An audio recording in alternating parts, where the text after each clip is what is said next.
Good morning, everybody. You can hear my voice. I have already a cold for a couple of days, so bear with me, please, if my voice completely goes away. Here's the clicker, yes. Frank de Boer, I'm responsible for the KLM UX group within KLM. And within my group, we're responsible for all the customer satisfaction on the digital touchpoints from KLM.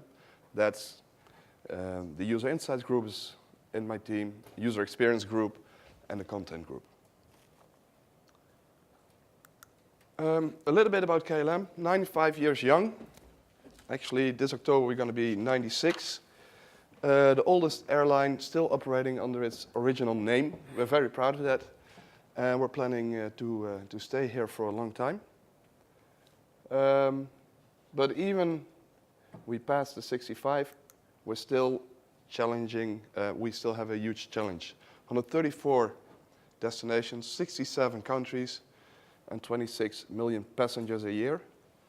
We want to transport timely, safely, and with a happy face towards their destination vacation business-wise. And although we always try to go the extra mile, I love this picture, by the way. Sometimes it doesn't really work. I don't know if you recognize this. It's bound to happen to anybody who's traveling by air. One day or the other, there is a delay, there is a storm, political unrest. This was actually the volcano in only 5 years ago on Schiphol. And one thing I was noticing when I was looking at this picture, you were talking about 9 years ago, this is 5 years ago, no mobile phone yet. Only 5 years ago. But these situations, of course, we don't want to end up in. And we want to learn from it to be able to prevent it from happening, or at least to solve these situations faster the next time they might happen. So we have a large bandwidth of way to learn. We do social media feedback. People who know KLM know that we're very engaging on social media. We put a lot of energy in it. Also staff feedback, surveys, and we're really looking at what's the intention from our customers, what is their behavior, what's their perception, what are their complaints, compliments, or suggestions. Everything to make our process, our product better. We want to talk a little bit about the survey here, because the survey is the backbone from our online research program, and also the backbone for the online development within KLM. Surveys. One moment. Surveys. What is a survey? Actually, it's something that customers have to do between other things that are really important to them. Realization.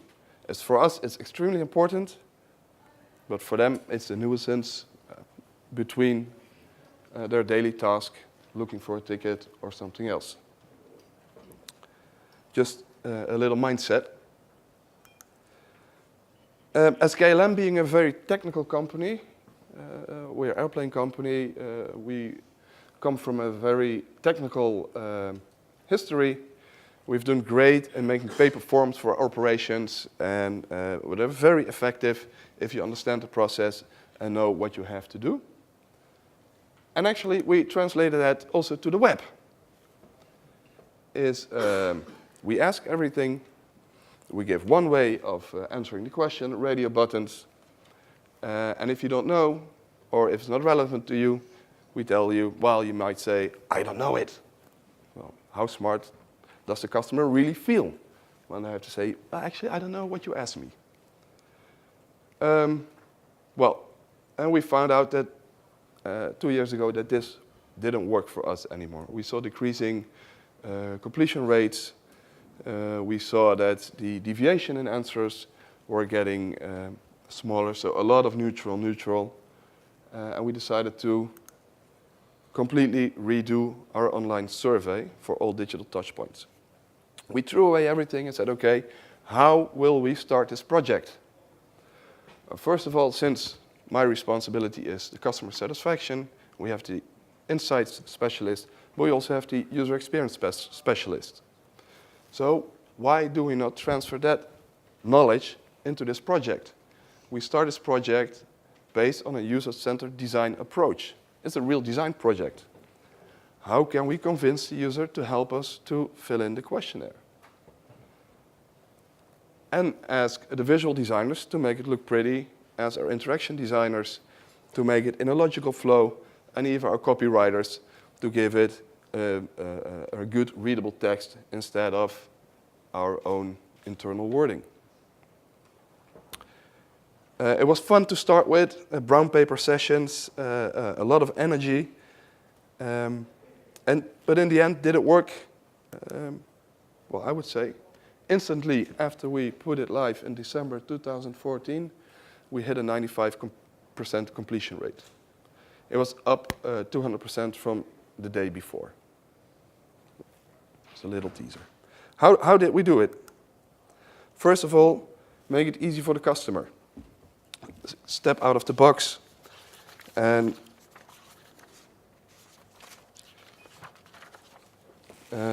design it in such a way that the customer feels it's a beautiful design. Also make it a logical flow. Don't think from KLM towards the customer, but from the customer towards KLM. What is a logical flow to fill in a questionnaire? And as I said, copy also make the text readable, engaging. Step number 1. Oh, sorry. And of course, mobile first, desktop later. Start from the smallest screen. And it's not mobile only. You start with mobile, but then it's tablet, it's desktop, it's also television nowadays. So all array of device that our customers are interacting with KLM, they should be able to fill in the questionnaire in a good, pleasant, engaging way. Another one which I'm really proud of, make it tailored. We know if a customer logs in, if he's a frequent flyer with a gold status. Why do we ask? We know by behavioral data if they bought a ticket. Why do we ask? And if we know they bought a ticket, for sure they didn't come to check in. So why do we ask, did you check in today? Don't bother our customer with those questions. The benefits are bifold. One, it's personalized. The customer really feels that it's engaging. Hey, they're asking me questions that are relevant to me. It's about my customer journey.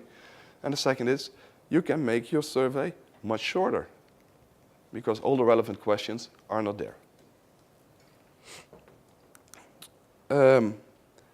Create a better understanding of the user experience throughout the customer journey.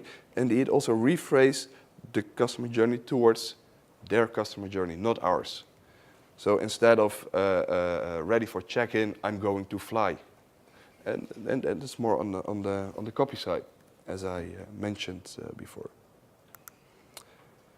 Another one which was extremely important to us, since it's the last moment you're in touch with your customer, make it count. If they're not happy, if you see that you get a negative response on your survey, give them a way out. Contact the customer in order to divert them from distractor to a promoter. It works very good. And we owe it to ourselves and to our customers. And of course, as I mentioned, cross-device. It's not only mobile nowadays, it's also the tablet. People are looking for flights on tablets a lot. Sitting on the couch, surfing, interacting with us, going on a mobile for check-in, but also sharing their travel tips on TVs with the family. We even see people coming with Xbox towards KLM. So it's all devices. Our survey should work. And for us, we did it both for Air France, KLM, the same, so we can compare the two brands with each other. That was also a big breakthrough. Then what were the results? Well, 95 completion rate, we're very proud of that. But we also saw that we got better quality answers, less deviation. And because it was shorter, it was more personalized. People are willing to give their opinion in an honest way. And the last one, also the sentiment change. We didn't expect that, but we saw that in the open input fields, the sentiment was much more positive than before. Maybe that doesn't have a lot to do with the research we're doing, but as it is a brand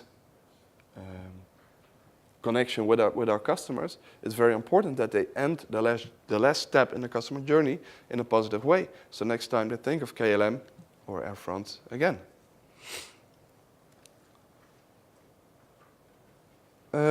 So, what were the key learnings for us, for my team, for me? Customer satisfaction forms still a great way to gather data. We don't have to change that. But we have to make it easy for the customer.